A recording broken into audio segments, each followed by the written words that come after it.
Hi, hello everybody. I want to show y'all a quick test. I used to work for Samsung for many years. Anyway, a lot of people have a lot of water build up right here on the bottom. You can see where the water sometimes drips down. If you lift your little tray up right here, you probably see white under it. Uh, doesn't matter what brand this thing is. There's a flapper in there that doesn't close, and it's due to a little edge that's built up right here on the side, which why they don't take this off their mode, I have no clue. I've actually taken a Dremel and taken to do it a 45-degree angle and trimming that down all the way off, which lets it sit in there and seal better. That should be flat. This is where the flapper doesn't do. Now your test consists of a cup of water. Open the door, find your chute, get ready to pour the water down the chute,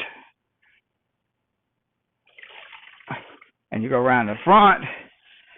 If you're holding water, you're lucky, but about 90% of them are going to have water coming down the front door, little streams. Now, I must have already fixed this one years and years ago. Now this refrigerator, now I don't care what they do, if they send you out another door, it's going to do the same thing. I've replaced many doors with the exact same problem. But I always put you a towel down on the bottom, because that's going to, when it does leak, bingo. But if you got one that holds water, then you're very, very, very lucky. Because then you don't have air penetrating back up inside here, causing it also to get your moisture up here in the top. Now some have to have a seal kit.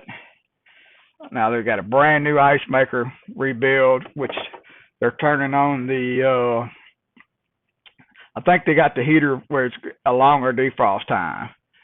Now also there is a drain tube on the back of this thing just for the ice maker. Now it should have a P-trap installed on it. There's a Whirlpool P-trap that works perfectly. I don't have the number for it, but anyway, this is the part number of the shaft. I've never ever taken one out. I didn't realize they could be removed. I don't think they can. I think they're all foamed in right here around this thing. Now how this company made the mistake and shipped this to me, I have no clue. But you can see the little excess lip on this thing. I can get some better light. Maybe put it against this black stove. That's not even showing up now. I guess my camera's messed up. I need to clean the lens, apparently. I know I seen it earlier. There we go. But anyway, like I said, there's a lip right there that the flapper closes against. And due to the fact that it's not put in the refrigerator right, it could be off a little bit. The 45-degree angle that sits inside this thing does not let it seat. Now, like I said, there's thousands of refrigerators out here that have this one problem. I emailed the corporate the first week I was working for Samsung, and I got all kind of grief for it. That was 4 years ago. Talking about the engineers. Well, the engineers ain't got a clue, especially if they know that, you know, that's not even beveled for the flapper. I call it the flapper. They call it the ice route. But anyway, it does not make a perfect seal. And that's where you have problems at. So test your unit.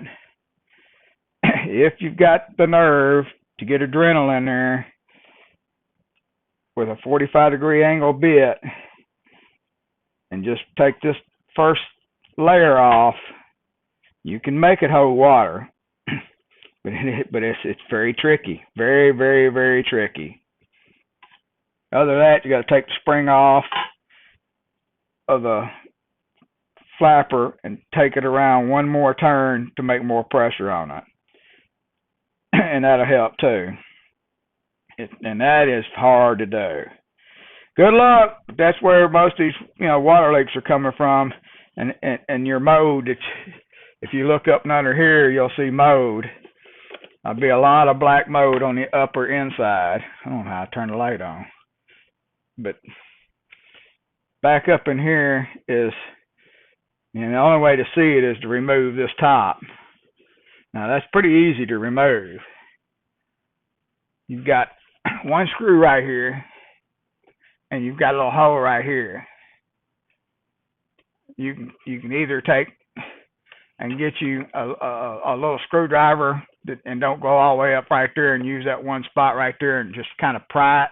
Put your hand behind it and make a 45-degree angle and pop it, and it'll pop right off. Or you can stick a screwdriver in that spot right there, put your hand right here and just kind of just pressure it off. Pop it. It'll pop right off. You'll think you broke it, but it'll just snap. It'll pop right off and hang by the wires. Well, good luck. Hope this helps you guys figure out where some of your air leak is coming from and some of your frost buildup. All this class action lawsuit going on, but that's one of your major problems is that lip penetrating past the flat side. Good luck, people. Hope this helps.